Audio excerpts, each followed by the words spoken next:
This little pedal is the Heavy Menace from Empress Effects. It is a little brother of the original Heavy pedal.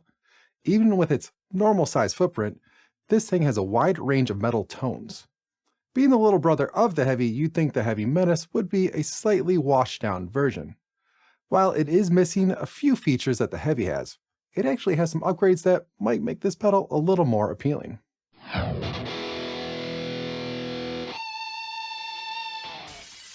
One thing you might not know about me is that I don't use distortion pedals.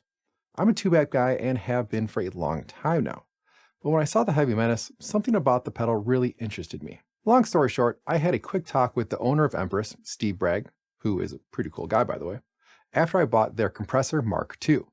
Mentioned my YouTube channel and he offered to send me this pedal for review. While they did send me this pedal, I am going to give you a completely honest review and Empress won't be seeing this video before it's released. Now that we have that out of the way, let's get into it. Starting with the overall build quality. This is one thing Empress does exceptionally well.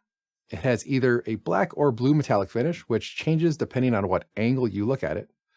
The silk screening is great. The knob, switches, and connectors are solid. I really can't find a fault here. The other guitarist in my band has bought a few of their scratch and dent pedals. My compressor was also scratch and dent, and we struggled to find what's wrong with them. So if you buy one of these, you're going to get a great looking pedal. Looking at the controls, it has 6 normal size knobs which control the gain, weight, and output, as well as the low, mid, and high EQ.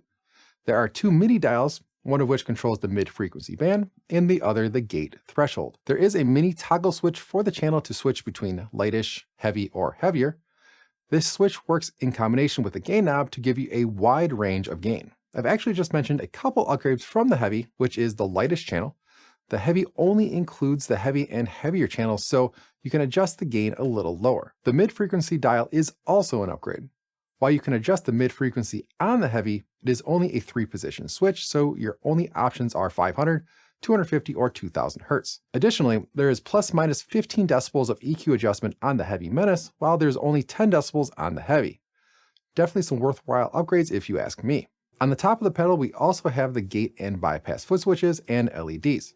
And finally at the back, the input and output connectors, as well as the 9V to 12V DC input and 3.5mm gate key input. The gate key input can be useful if you have other pedals before the Heavy Menace.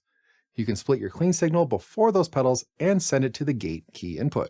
This ensures the gate will behave consistently regardless of changes to the signal at the main input. While this is a cool feature, I'm not sure how practical it is. I'd expect a distortion pedal to be one of, if not the first pedal in the chain. There are probably some use cases I'm not aware of. If you know of any, let me know in the comments. If the gate key input wasn't there, we could have moved the power input up, preventing the power connector from interfering with the input or output connectors. You could use a straight power connector, but the majority of connectors are right angled. But I do like to see that all the connections are on the top, reducing the overall footprint of the pedal. They do require the power supply to be at least 250 milliamps. I measured the current draw of the pedal at 9V and it pulled about 190 milliamps with both the distortion and gate on. So I think they're right on the nose with a 250 milliamp minimum.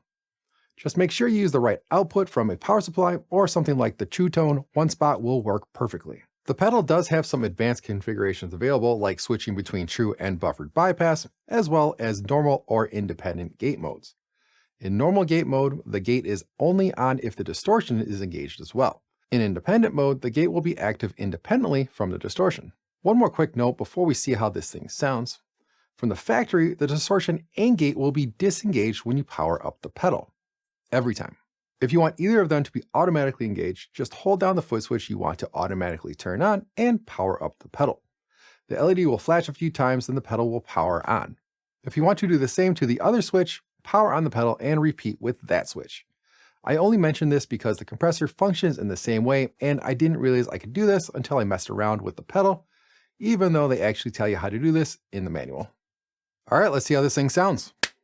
For this demo, we'll be playing through the clean channel on my Mesa JP2C. I'm not going to adjust any of the EQ settings because there's a good chance you'll still want to switch to some clean tones. So we want to leave those untouched. If you never play clean, feel free to zero without the EQ. The Heavy Menace will be run directly into the input of the JP2C. I'll also be adding a slapback delay and reverb in the effects loop. I'll set most of the large knobs to 12 o'clock. I'll set the output to about 10 o'clock. This is right around where the overall volume will match my distorted rhythm channel when I compare them later. I'll turn the gate threshold all the way down and the gate off. The mid frequency doesn't matter right now since the knob is set to unity and the channel will be set to heavy. Let's see how it sounds.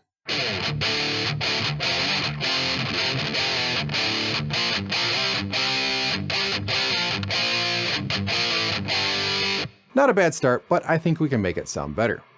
We do have a little bit of noise in the background, so let's first turn on our noise gate. When the LED is green, that means we're letting signal through, which it should be because we have the noise gate threshold turned down all the way. I'll turn off the kill switch on my guitar, then start to turn up the gate threshold. As I turn it up, you'll hear the noise get quieter until it's completely gone.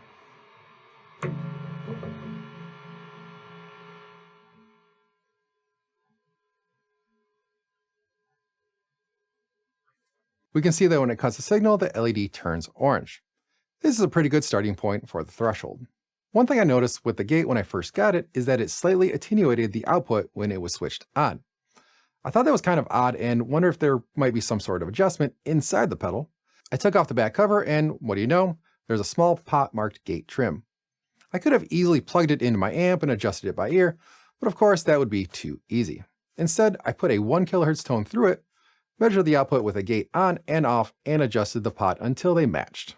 It ended up being about 3.4 decibels low. I'm not sure if Empress just missed this, but it was easily fixed. The next adjustment we're going to look at is the gain knob and channel switch. The channel switch is going to set the range of your gain knob. If we set it the channel to lightish and turn the gain all the way down, we get a little bit of distortion.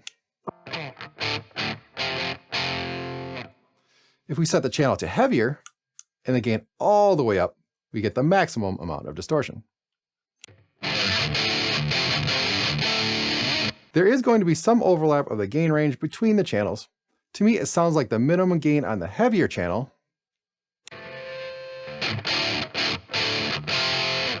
sounds like the maximum gain on the lightest channel.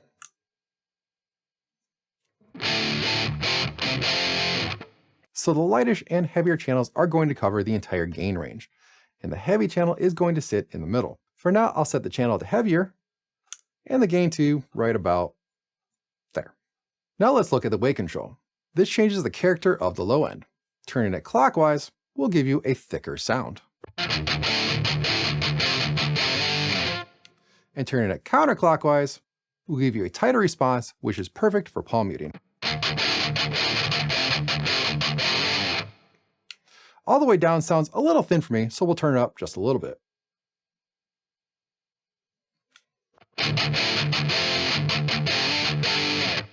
Sounds pretty good. Now let's take a look at the EQ. The low EQ is a low shelf filter starting around 80 Hz.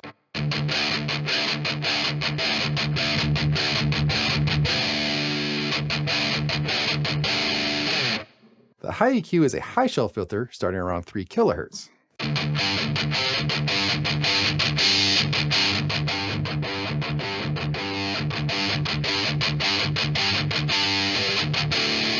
Finally, we have the mid EQ with an adjustable range from 200 Hz to 2.5 kHz. This gives you a whole lot of adjustability in the mid range.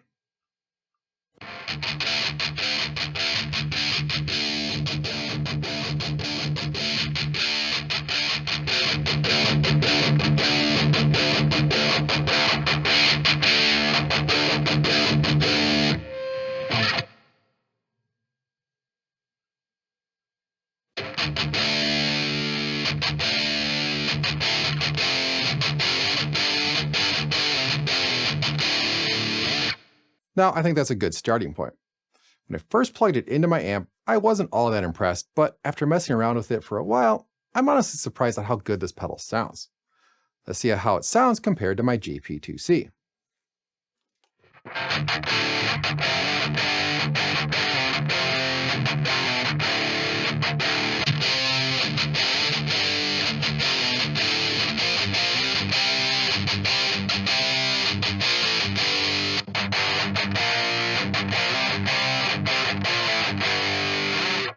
The way I have the Heavy Menace set up now is definitely different from the GP2C.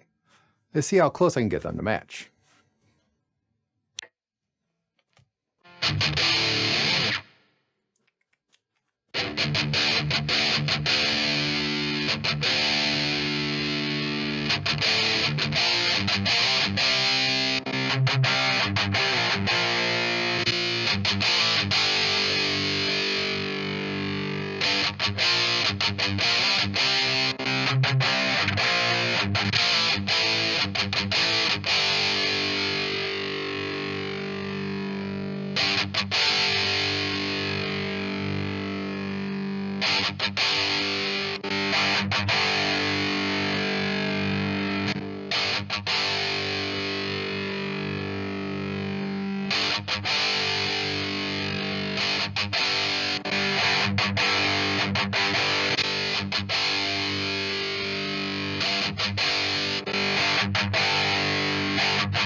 Now they're closer but still distinctly different.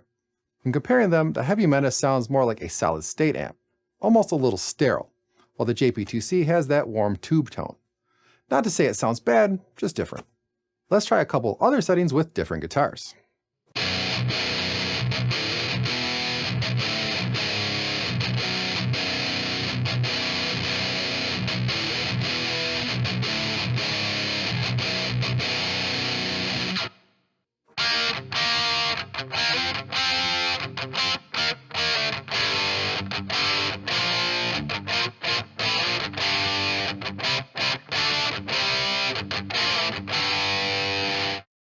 One thing I was also curious about with the Heavy Menace is, can it replace my Tube Screamer clone? I use the Tube Screamer as a small boost in front of my distortion, and the amount of gain I use on the Tube Screamer is very low. And this is what my rhythm channel sounds like with and without my Tube Screamer.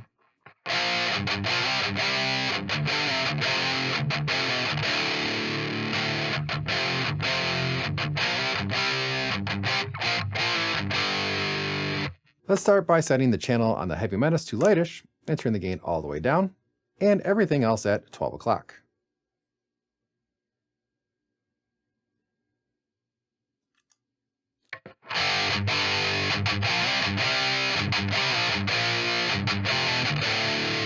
Not bad.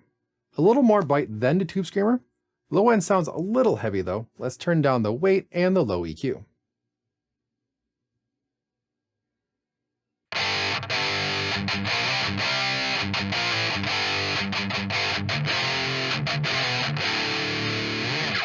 That's not bad at all. It might be hard to justify buying the pedal just to use it for that, but it's certainly an option. If you want to pick one of these up, head over to empresseffects.com and tell them I sent you. They'll probably charge you more. But hey, until next time, rock on.